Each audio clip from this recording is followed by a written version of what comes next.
Ce lundi après-midi, le long du périphérique nantais, 1 hectare de broussailles est parti en fumée. Comme ici au Boisgeau, près de la porte de Saint-Herblain, plusieurs départs de feu sans gravité ont été signalés dans le département ce week-end. En raison des fortes chaleurs, les risques d'incendie se multiplient et la Loire-Atlantique est placée en alerte orange. C'est une vigilance à l'ensemble des personnes qui peuvent être au contact de zones forestières, de zones sèches, sur la côte, sur le bord de plage, où on peut avoir donc des dunes, etc., des massifs où l'inflammation peut être déclenchée rapidement. Et pour lutter contre ces départs de feu, le service départemental d'incendie et de secours de Loire-Atlantique dispose de 28 camions-citernes feux de forêt et 6 camions-citernes ruraux. Mais pour éviter d'utiliser ces véhicules, la prudence est la meilleure des solutions. La première des précautions, c'est évidemment la cigarette, ne pas jeter de mégots. La deuxième, c'est de ne pas garer des voitures dans des endroits où il y a des herbes hautes sèches qui, par les chaleurs de pots d'échappement, pourraient créer des inflammations. La troisième, c'est effectivement de ne pas utiliser des pétards. Et enfin, ne pas faire de feu à flamme nue.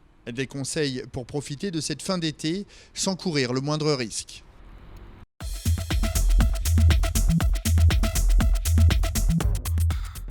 Cette année encore, les éleveurs de moules font grise mine. De la Charente à la Vendée, c'est l'hécatombe depuis 3 ans. Pour la Plaine-sur-Mer, on est loin des 1200 tonnes habituelles. Le syndicat La Bouchot de l'Atlantique annonce 360 tonnes. Un phénomène qui inquiète Antonio Charpentier, gérant de la société Mitilijade. L'année dernière, on a eu une perte de volume de 45 à 50%. Et cette année, on l'estime à entre 60 et 70% à peu près.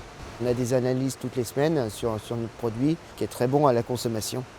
Depuis quelques années, l'Ifremer mène des recherches pour identifier la cause.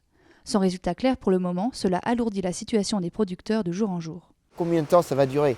Est-ce que faut jeter l'éponge l'année prochaine ? Est-ce qu'il faut se serrer la ceinture en se disant ça va repartir ?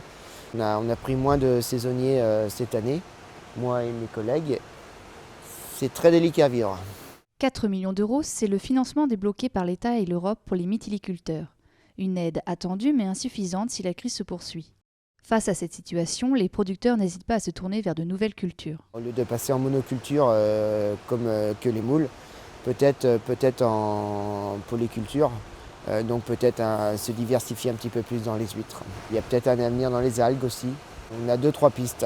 Maintenant, ça demandera un petit peu de temps à mettre en place.